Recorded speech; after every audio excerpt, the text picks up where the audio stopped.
Hello and welcome साथियों, मेरा नाम है दिलबीर सिंह खालसा और आज की क्लास में मैं आप सबका करता हूं स्वागत। साथियों, आज की क्लास में एमसीक्यूज करेंगे on the topic of statistics. Statistics आपके JK SSB accountants and finance के सिलेबस में मेंशन है। इसके रिलेटेड जितने भी टॉपिक्स हैं उनकी हमने तमाम क्लासेस आपके साथ अच्छे से डिस्कस की हुई हैं।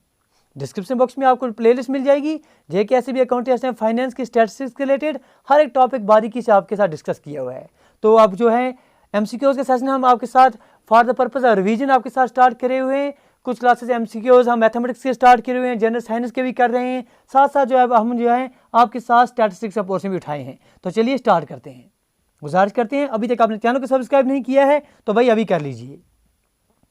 चलिए जी, आज की क्लास का पहला क्वेश्चन आपके पास इस तरह से है।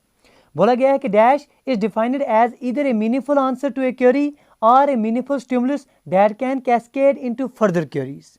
ठीक है जी, आपसे पूछा गया है कि इनमें से जो गिवन ऑप्शन है कौन सा ऐसा ऑप्शन है जिसका मतलब या तो एक मीनिंगफुल आंसर है किसी क्वेरी के लिए या तो मीनिंगफुल स्टिमुलस है that can cascade into further queries. क्या वो डेटम होता है, क्या वो डेटा होता है, क्या वो आपके पास इंफॉर्मेशन होती है या नन ऑफ दीज। ठीक है जी, तो करेक्ट आंसर इसका क्या आ जाएगा सर, से हम इंफॉर्मेशन कहते हैं। डेटम अगर आप देखेंगे, डेटम सिंगुलर फॉर्म आ रहा है डेटा का। डेटा क्या है सर, कोई भी फैक्टर्स या फिगर्स विच आर न्यूमेरिकल और otherwise collected with a definite purpose, उसे आप डेटा कहते हैं।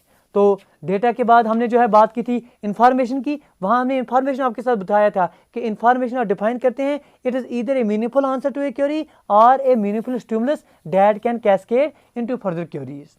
अब डेटा जो है आपके पास दो तरह का हमने क्लास में पढ़ा था। एक तो प्राइमरी डेटा आपके पास होता था, दूसरा आपके पास सेकेंडरी डेटा होता था। तो चलिए आगे बढ़ेंगे, क्वेश्चन देखेंगे। क्वेश्चन नंबर 2 क्या पूछा है, when the information is gathered from a source which already had the information stored the data obtained is called. जब आप इन्फॉर्मेशन उस सोर्स से हासिल कर रहे हैं जिसमें इन्फॉर्मेशन ऑलरेडी स्टोर्ड होती है, तो डेटा जो आप हासिल कर रहे हैं उस डेटा को आप क्या कहेंगे? क्या वो प्राइमरी डेटा है, क्या वो सेकेंडरी डेटा है, क्या सिंपल डेटा है या कंपाउंड डेटा है?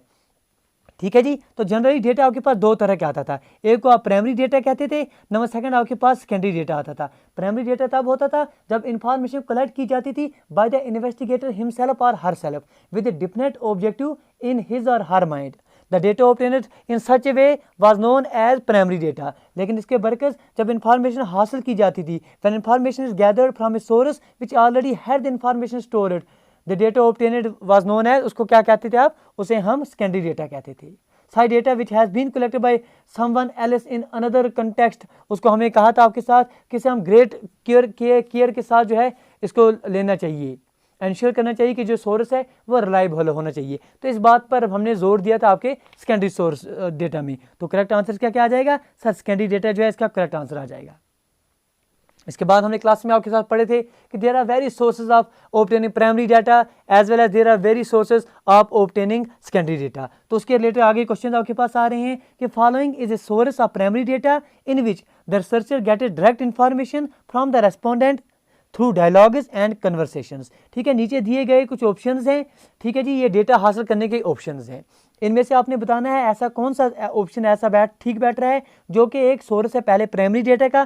किसकी बात हो रही है सर? प्राइमरी डेटा की बात हो रही है, जिसमें जो रिसर्चर है हासिल करता है इन्फॉर्मेशन, डायरेक्ट इन्फॉर्मेशन हासिल करता है किसी भी रेस्पोंडेंट से through dialogues and conversation. Option number A, क्या उसे आप पर्सनल ऑब्जर्वेशन कहेंगे? नंबर बी, गवर्नमेंट पब्लिकेशंस कहेंगे? नंबर सी, आप इंटरव्यू कहेंगे या नन ऑफ दीज? देखिए, जो एक गवर्नमेंट पब्लिकेशंस आ रहे हैं ये तो आपके पास सेकेंडरी डेटा में आ रहे हैं, तो कैंसिल आउट कर देंगे पहले इसको। जो कि पर्सनल ऑब्जर्वेशन है सर, ये प्राइमरी डेटा का आपके पास मेथड है। जो कि इंटरव्यू है ये भी प्राइमरी डेटा का मेथड है। अब जब हम पर्सनल ऑब्जर्वेशन की बात करते थे वहाँ हमने पढ़ा था कि पर्सनल ऑब्जर्वेशन का मतलब होता है कि collection of information by the individual or group of individuals through direct observation in the field.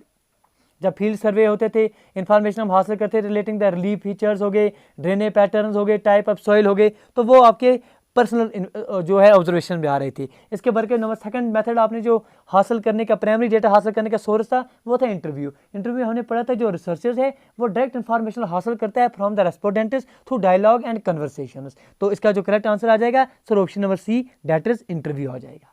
चलिए आगे बढ़ेंगे, क्वेश्चन नंबर 4 की तरफ बढ़ रहे हैं। गुजारिश कर रहे हैं, अगर सीख रहे हैं तो साथ साथ जो है चैनल को सब्सक्राइब करते रहिए, क्योंकि भाई आपकी जो सपोर्ट है बस हमारे लिए वही मोटिवेशन का काम कर रही है। तो अगला क्वेश्चन नंबर 4 आपके पास इस तरह से दिया गया है, which are following options has a limitation that only the literate and educated people can be approached to provide the required information. आपने बताना है नीचे कुछ मेथड्स ऑफ कलेक्टिंग आपके पास डेटा है, आपने बताना है ऐसा कौन सा मेथड है, नीचे दिए गए ऑप्शन में से ऐसा कौन सा मेथड है जिसकी एक लिमिटेशन है कि इसके माध्यम से आप डेटा जो है इन्फॉर्मेशन जो है सिर्फ उन आदमियों से, उस पर्सन से हासिल कर सकते हैं जो पढ़े लिखे होंगे, जो एजुकेटेड होंगे, जो लिटरेट होंगे।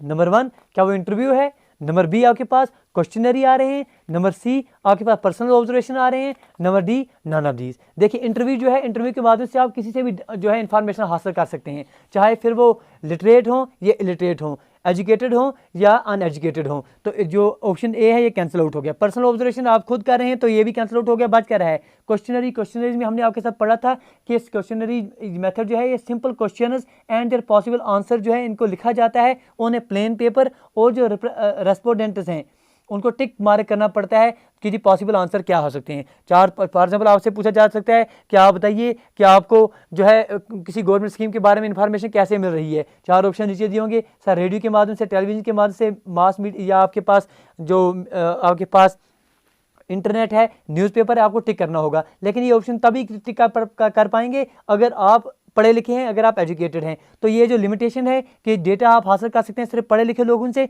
लिटरेट एजुकेटेड लोगों से, ये किस में आ रही है सर, ये क्वेश्चनरीज में आ रही है। तो correct answer option number B, that is questionnaire. ठीक है जी, चलिए आगे बढ़ेंगे। क्वेश्चनरी भी आपके पास प्राइमरी डेटा हासिल करने का एक मेथड है, ये बात याद रखिए। तो साथ साथ जो है स्टडी विद दिलबीर सिंह खालसा, ये चैनल जो है आप सब्सक्राइब कीजिए, चाहे फिर आप जेके एसएलवी अकाउंटेंट फाइनेंस, पटवारी, आप जेके पीएससी किसी एग्जाम के लिए प्रिपेयर कर रहे हैं, चाहे फिर जेके एसएलवी अकाउंटेंट असिस्टेंट फाइनेंस या जेके एसएलवी जूनियर असिस्टेंट के लिए क्यों नहीं प्रिपेयर कर रहे हैं, हर एक एग्जाम के लिए हमने आपके लिए प्लेलिस्ट बनाई हुई है। Which are following is source of secondary data. अब आपने बताना है गिवन ऑप्शन में से सेकेंडरी डेटा का एक सोर्स कौन सा है। क्या वो शेड्यूल है? नहीं सर, शेड्यूल तो आपके पास प्राइमरी डेटा का हासिल करने का सोर्स आ रहा है। क्वेश्चनरी है? नहीं सर, क्वेश्चनरी भी आपके पास प्राइमरी डेटा हासिल करने का सोर्स है। इंटरव्यू सर, इंटरव्यू आपके पास प्राइमरी डेटा हासिल करने का सोर्स है। बचा कैसा? बचा हमारे पास newspaper is an important source of secondary data. Secondary data हासिल करने का एक इंपॉर्टेंट सोर्स आपके पास आ रहा है, वो सर न्यूज़पेपर्स हैं। क्योंकि जब हमने सेकेंडरी डेटा हासिल करने के सोर्स पढ़े थे, वहाँ हमने पढ़े थे कि इसमें मेनली आपके पास गवर्नमेंट पब्लिकेशंस हो गए, डॉक्यूमेंट्स हो गए, रिपोर्ट्स हो गए, ये सारे के सारे जो हैं सेकेंडरी डेटा हासिल करने के आपके पास मेथड्स हैं। चलिए आगे बढ़ेंगे। तो इसका करेक्ट आंसर न्यूज़पेपर आ जाएगा कि न्यूज़पेपर जो है आपके पास एक सोर्स है सेकेंडरी डेटा का। Question number 6, the difference of the highest and the lowest value in the data. जो भी आपके पास अब डेटा है उसकी जो हाईएस्ट वैल्यू हो जाएगी और जो आपके पास लोएस्ट वैल्यू आ जाएगी, उन दोनों में जो डिफरेंस है वो क्या कहलाएगा? क्या वो अनग्रुपेड डेटा कहलाएगा? क्या वो आपके पास रॉ डेटा कहलाएगा? क्या वो आपके फ्रीक्वेंसी ऑफ द डेटा कहलाएगी? या क्या वो आपके पास रेंज ऑफ डेटा कहलाएगी? तो इसका करेक्ट आंसर क्या आ जाएगी सर? हाईएस्ट वैल्यू जो है माइनस लोएस्ट वैल्यू आपके पास क्या हमेशा देती है? It gives us the range of the data. तो correct answer option number D. चलिए अगला क्वेश्चन आपके पास दिया गया है, अगले क्वेश्चन की तरफ बढ़ रहे हैं। क्वेश्चन बोला गया है the difference between the upper limit and the lower limit of a class is called. ठीक है जी, कोई भी आप क्लास ले रहे हैं, क्लास इंटरवल आपने ले लिया। फॉर एग्जाम्पल आपके पास क्लास इंटरवल आ रहा है 10 टू लेकर 50, ये आपके पास क्लास इंटरवल है। जो आपके पास लेफ्ट में दिया जाता है इसे आप लोअर लिमिट कहते हैं, जो राइट में दिया जाएगा इसे आप अपर लिमिट कहते हैं। Difference between upper limit and lower limit, इसे क्या कहेंगे? क्या आप इसे क्लास मार्क कहेंगे? सर क्लास मार्क तो नहीं है, क्लास मार्क को आप मिड पॉइंट कहते हैं। Class interval sir, class interval तो है नहीं। क्लास फ्रीक्वेंसी तो है नहीं, तो नन ऑफ दीज आंसर आ जाएगा। उसको आप क्या कहते हैं? Upper limit minus lower limit हमारे पास आपके पास हमेशा आता है सर, आप उसे क्लास साइज और क्लास विड्थ जो है उसको आप नाम देते हैं। तो क्लास विड्थ आपसे पूछे जाए या क्लास साइज पूछा जाए, उसका मतलब हो गया आपसे पूछा जा रहा है you have to find out the difference between upper limit and lower limit of the class interval. ठीक है जी, चलिए पूछा जा रहा है the upper limit of a class is 50 and the lower limit is 30। देखिए आपके पास एक क्लास दी गई है 30 टू 50, ये आपके पास एक क्लास इंटरवल दिया गया है। पूछा जा रहा है कि आप बताइए क्लास मार्क क्या है इसमें और क्लास साइज क्या है। क्लास साइज क्या है सर? क्लास साइज हमेशा upper limit minus lower limit. Class size क्या आ जाएगा? क्लास साइज की जब आप बात करेंगे तो आपके पास 50 माइनस 30 कितना आ गया सर? 20 आ जाएगी। जब क्लास मार्क आ जाए, क्लास मार्क कितनी होती है sir? Upper limit plus lower limit divide by 2, जिसे आप मिड पॉइंट कहते हैं। तो अपर लिमिट कितनी है सर? अपर लिमिट आपके पास 50 है।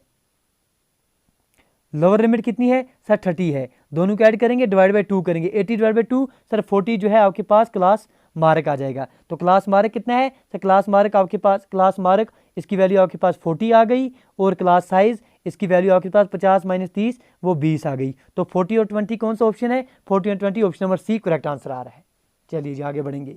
क्वेश्चन नंबर 9 दिया गया है, each row of a table has to be given a heading, the designation of the rows are called. अब देखिए आपको पता है कि जो भी हम डेटा को जनरली हम रिप्रेजेंट करते हैं किसके माध्यम से सर, टेबल के माध्यम से। अब आपके पूछा जा रहा है कि जो टेबल है, टेबल के बहुत सारे आपके पास हिस्से हो सकते हैं, जैसे सर टाइटल हो गया, उसमें आपके पास कैप्शन होते हैं, स्टब्स होते हैं, जो टेबल का नंबर होता है, सोर्स होता है, नोट होता है, ये बहुत सारी चीज़ें आपको टेबल में दिखाई देती हैं। आपसे पूछा जा रहा है कि हर एक रो जो है टेबल का, उसको कोई ना कोई हेडिंग आप देते हैं जो डेजिग्नेशन रोज की होती है, उस रोज की डेजिग्नेशन को आप क्या कहेंगे, क्या कैप्शन कहेंगे? नहीं सर, कैप्शन की बात जब आएगी तो कैप्शन आपके पास कॉलम हेडिंग आती है। क्या टाइटल कहेंगे सर? नहीं सर, टाइटल तो आ नहीं सकता।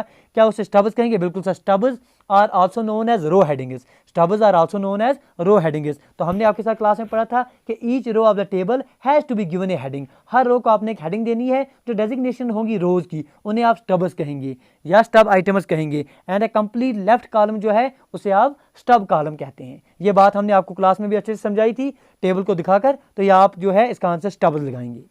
चलिए आगे बढ़ेंगे। क्वेश्चन नंबर 10 पूछा जा रहा है, when the data are presented in their original form as integers they are called. ठीक है जी, जब डेटा को आप रिप्रेजेंट करेंगे, जब डेटा को आप किस तरह से पेश करेंगे, इंटीजर्स के तौर पर, ओरिजिनल फॉर्म में प्रेजेंट करेंगे डेटा को। देखिए अब जो है डेटा को आप, डेटा कंप्लीशन या प्रेजेंटेशन में आपने पढ़ा था कि जो आपने डेटा हासिल किया, मतलब data are collected, tabulated and presented in tabular form, इनको हम किस तरह से कर सकते हैं, या तो इधर इन एब्सोल्यूट टर्म्स, या तो परसेंटेज में, या तो आप इसको इंडिसीज में कर सकते हैं। जब आप डेटा को प्रेजेंट कर रहे हैं ओरिजिनल फॉर्म में एज इंटीजर्स, तो उसे आप क्या कहेंगे, परसेंटेज कहेंगे, क्या आप उसे एब्सोल्यूट डेटा कहेंगे, क्या आप उसे इंडिसीज कहेंगे, या नन ऑफ दीज। तो अगर आप डेटा को ओरिजिनल फॉर्म में रिप्रेजेंट कर रहे हैं एज इंटीजर्स, तो उसको आप जो है हमेशा एब्सोल्यूट डेटा कहते हैं। अगर एब्सोल्यूट डेटा की अगर आप एग्जांपल देखेंगे, पॉपुलेशन ऑफ इंडिया हो गए, पॉपुलेशन ऑफ सम स्टेट्स हो गए, इसको जो हम जनरली हम एब्सोल्यूट डेटा के तौर पर जो है पेश करते हैं। ठीक है जी, तो ये कुछ इंपॉर्टेंट चीज़ें थी। अगर आप परसेंटेज की बात करेंगे तो लिटरेसी रेट हो गया आपके पास, जनरली ऐसी चीज़ें आप जो है रेशियो के माध्यम से या परसेंटेज के माध्यम से रिप्रेजेंट करते हैं। तो इंडिसेस भी जो है इसी का एक पार्ट आ रहा है। इंडेक्स नंबर का कंसेप्ट आपने क्लास में अच्छे से पढ़ा है। तो इसका जो करेक्ट आंसर आ जाएगा, पूछा जा रहा है कि डेटा को अगर ओरिजिनल फॉर्म में एज इंटीजर पेश करना हो तो आप उसे क्या कहेंगे सर, उसे आप एब्सोल्यूट डेटा कहेंगे। ठीक है जी, तो ये कुछ क्वेश्चंस थे जो आपके पास हमने पहले पार्ट में स्टैटिस्टिक्स के रिलेटेड लाए।